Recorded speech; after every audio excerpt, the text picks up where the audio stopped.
છેલ્લા કેટલાય વર્ષોમાં ભારતમાં એક એવી પરિસ્થિતિ વારંવાર જોવા મળી રહી છે કે જ્યાં સામાન્ય નાગરિકને અનેક કામો માટે લાઇનમાં ઊભા રહેવું પડે છે. ક્યારેક બેંકની લાઇન, ક્યારેક સરકારી કચેરીની લાઇન, તો ક્યારેક હોસ્પિટલની લાઇન. અને હવે તો કેટલાક શહેરોમાં રસોઈ ગેસ માટે પણ લોકો લાઇનમાં ઊભા રહેતા જોવા મળી રહ્યા છે. વિકાસશીલ દેશ તરીકે આગળ વધી રહેલા ભારતમાં આ સ્થિતિ એક મોટો પ્રશ્ન ઊભો કરી રહી છે.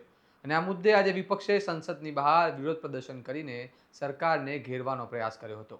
આવો વિગતે વાત કરીએ સમગ્ર મામલા વિશે આ અહેવાલમાં.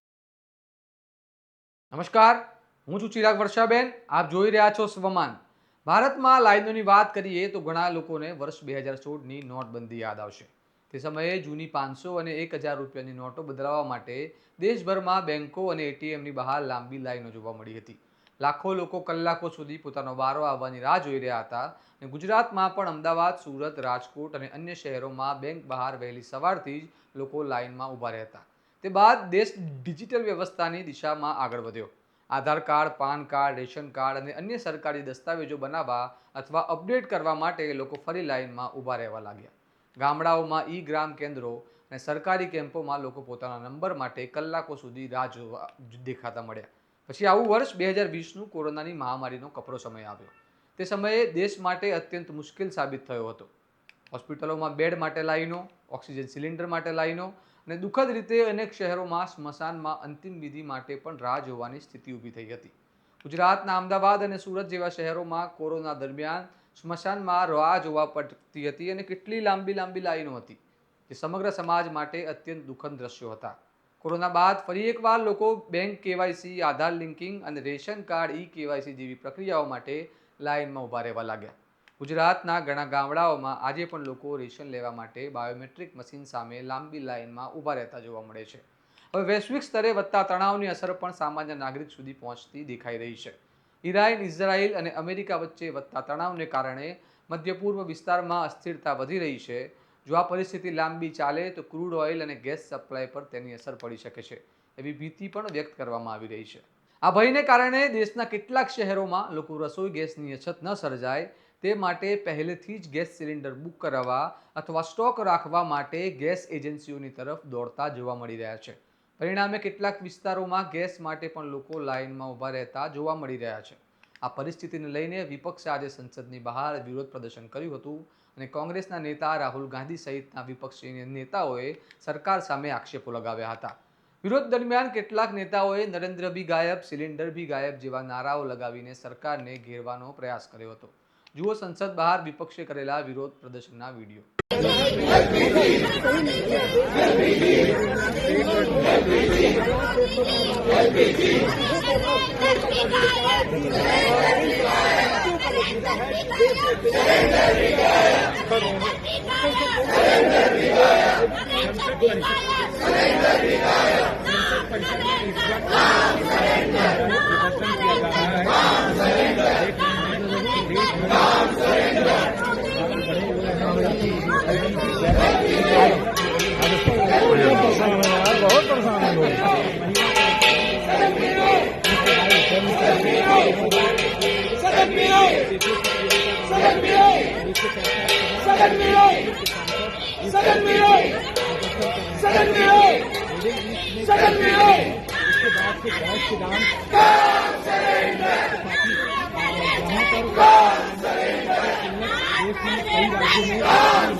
બીજી તરફ સરકાર તરફથી સ્પષ્ટતા આપવામાં આવી છે કે ગેસની અછત અંગે ફેલાતી ચિંતાઓને ધ્યાનમાં રાખીને જરૂરી પગલાં લેવામાં આવ્યા છે.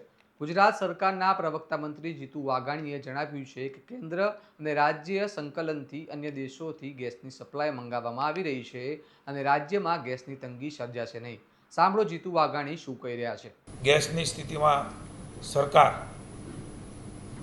એક એવી કામગીરી કરીને શું પ્લાનિંગ કર્યું છે. આપણે સૌ જાણીએ છીએ કે જે પ્રકારની સ્થિતિ નિર્માણ થઈ છે એના કારણે હોર્મુઝ જળસંધિ મારફતે વૈશ્વિક એલએનજીના વેપારની અંદર ડિસ્ટર્બન્સ સ્વાભાવિક ક્રમે એ સમગ્ર વિશ્વ એ વહન ને સહન કરી રહ્યા છે. પણ માનનીય મોદી સાહેબની ભારતીય જનતા પાર્ટીની ભારતની સરકારે મધ્ય પૂર્વ સિવાયના દેશોમાં એટલે કે પશ્ચિમ આફ્રિકા અને યુએસએ થી મંગાવવાનું ચાલુ કરી દીધું છે. આગોતરું આયોજન અને પ્લાનિંગ એ કર્યું છે. કાર્ગો મારફતે આવવાનું શરૂ એ હવે ટૂંક સમયમાં થઈ જવાનું છે.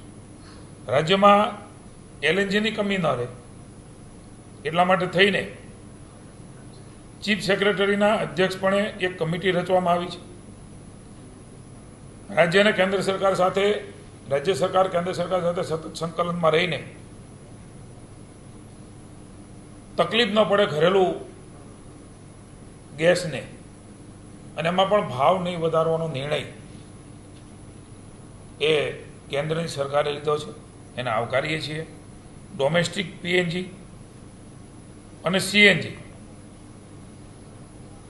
એ બંનેનો ભારત સરકારે ભાવ નહીં વધારવાનો નિર્ણય લઈને દેશની જનતાને ખૂબ મોટી રાહત આપી છે અને પૂરતા પ્રમાણમાં કટ કર્યા વગર આ જથ્થો ઉપલબ્ધ થાય તેના માટેની પણ વ્યવસ્થા એ કરી છે. અને રાજ્યની જનતા માટે પણ માનનીય મુખ્યમંત્રીના માર્ગદર્શન નીચે ચીફ સેક્રેટરીના અધ્યક્ષસ્થાને બનેલી કમિટી એનો રિવ્યૂ કરીને જ્યાં જેવી જરૂર પડે ત્યાં એ રાજ્ય સરકાર પણ એમાં ભાગીદાર બનીને ગ્રાહકોને પૂરતું ગેસ મળી રહે એની ચિંતા કરી છે. એલપીજી ઘરેલું સિલિન્ડરમાં પણ કાપ નહીં મૂકવો એવો નિર્ણય લીધો છે.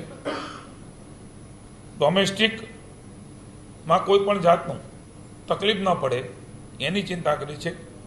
આપણે સૌ જાણીએ છીએ કે કોમર્શિયલ જે છે એમાં 80% મળી રહે એના માટેના પ્રયત્નો એ કંપનીઓ કરી રહી છે. આ સમગ્ર પરિસ્થિતિ એક મહત્વનો સવાલ ઊભો કરે છે. શું ટેકનોલોજી અને ડિજિટલ વ્યવસ્થા હોવા છતાં સામાન્ય નાગરિકને હજુ પણ લાઇનમાં ઊભા રહેવું પડે છે? વિકાસનો સાચો અર્થ ત્યારે જ સાબિત થાય જ્યારે નાગરિકોને સેવાઓ અને સરળ ઝડપી રીતે મળી શકે.